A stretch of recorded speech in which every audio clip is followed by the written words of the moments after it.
November 18, 2025 Shri విశ్వావసునామ సంవత్సరం దక్షిణాయనం శరదృతువు కార్తీక మాసం మంగళవారము బహుళపక్షము కృష్ణపక్షం ఏదైనా అనొచ్చు. బహుళపక్షం కానీ కృష్ణపక్షం కానీ అనొచ్చు.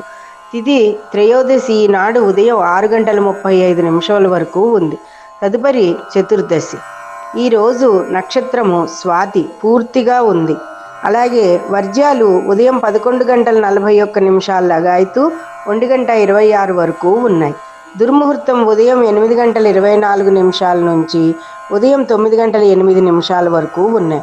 మరల పునర్దుర్ముహూర్తాలు రాత్రి 10:28 నుంచి రాత్రి 11:19 వరకు ఉన్నాయి.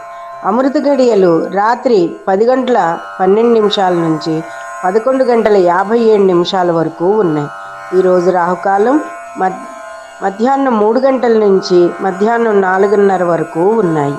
ఈరోజు సూర్యోదయం 6:10 సూర్యాస్తమయం 5:21.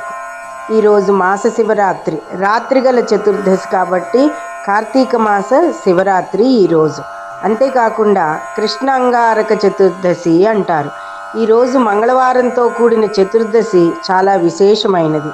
ఈ రోజున కందులు దానం ఇవ్వడం కానీ, కుజదోష పరిహారార్థం సుబ్రహ్మణ్యేశ్వర ఆరాధన కానీ, కుజ జపం కానీ, అలాగే ధరణీగర్భ సంభూతం విద్యుత్కాంతి సమప్రభం కుమారం శక్తిహస్తం తం మంగళం ప్రణమామ్యం ఇది అఖండంగా జపం చేసిన, అలాగే రక్తమాల్యాంబరధరం సోలశక్తి గదాధర అనే స్తోత్రాన్ని 7 సార్లు పఠించడం వలన కుజుడి యొక్క అనుగ్రహం లభిస్తుంది.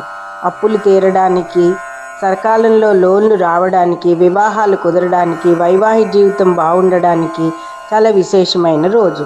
ఈ రోజున మాస శివరాత్రి అభిషేకాలు, కార్తీక దామోదర పూజ మరియు దానితో పాటుగా ఈ కుజుడి యొక్క పూజ గనక చేసుకున్నారంటే అందరికీ కూడా విశేషమైన శుభ ఫలితాలు లభిస్తాయి. ద్వాదశ రాశుల వారు కూడా ఈరోజు ప్రదోష సమయంలో రుద్రాభిషేకాన్ని నిర్వహించుకోవడం, కుజ జపం చేసుకోవడం, సుబ్రహ్మణ్యేశ్వర ఆరాధన చేసుకోవడం, స్త్రీలందరూ కూడా గౌరీ పూజ సంధ్యా సమయంలో చేసుకున్నట్లయితే సంపూర్ణ సకల దేవత అనుగ్రహం లభిస్తుంది. అఖండ సౌభాగ్యం సిద్ధిస్తుంది. స్వస్తి.